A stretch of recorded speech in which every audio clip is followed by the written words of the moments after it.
alaikum. Peace to you all. My name is Saba Ahmed. I'm a law student at American University.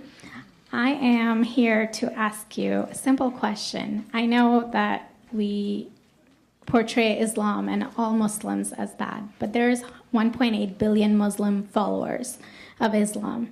We have 8 million plus Muslim Americans in this country, and I don't see them represented here. But my question is, how can we fight an ideological war with weapons? How can we ever end this war?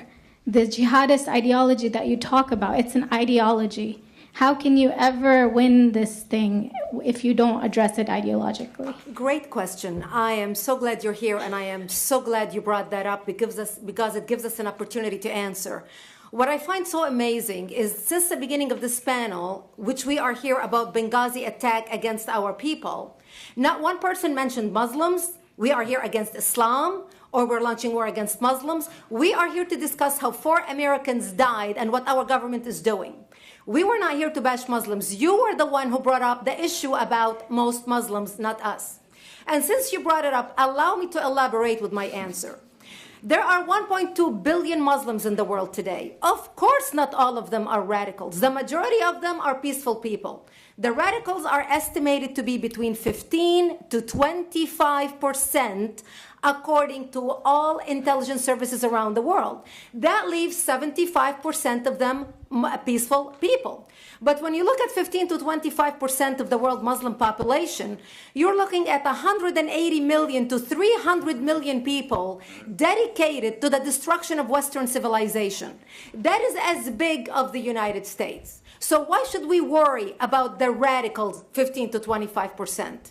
Because it is the radicals that kill. Because it is the radicals that behead and massacre. When you look throughout history, when you look at all the lessons of history, most Germans were peaceful. Yet the Nazis drove the agenda. And as a result, 60 million people died.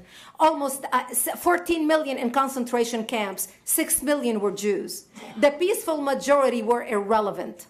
When you look at Russia, most Russians were peaceful as well. Yet the Russians were able to kill 20 million people. The peaceful majority were irrelevant. When you look at China, for example, most Chinese were peaceful as well. Yet the Chinese were able to kill 70 million people. The peaceful majority were irrelevant. When you look at Japan prior to World War II, most Japanese were peaceful as well. Yet Japan was able to butcher its way across Southeast Asia, killing 12 million people, mostly killed with bayonets and shovels. The peaceful majority were irrelevant. On September 11th in the United States, we had 2.3 million Arab Muslims living in the United States.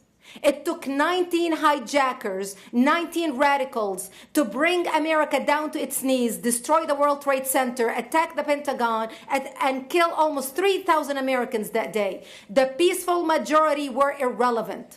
So for all our powers of reasons and us talking about moderate and peaceful Muslims, I'm glad you're here. But where are the others speaking out? And since you are the only Muslim representative,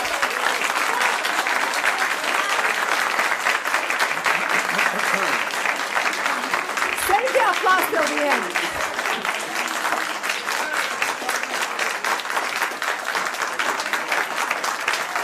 Thank you.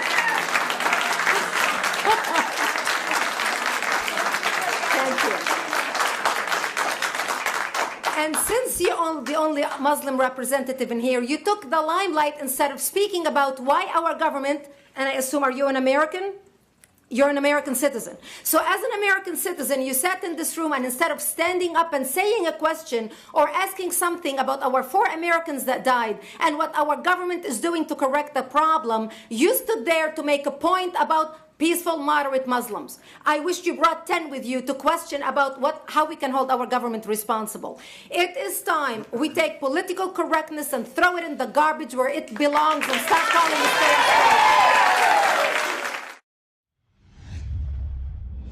The peaceful majority were irrelevant.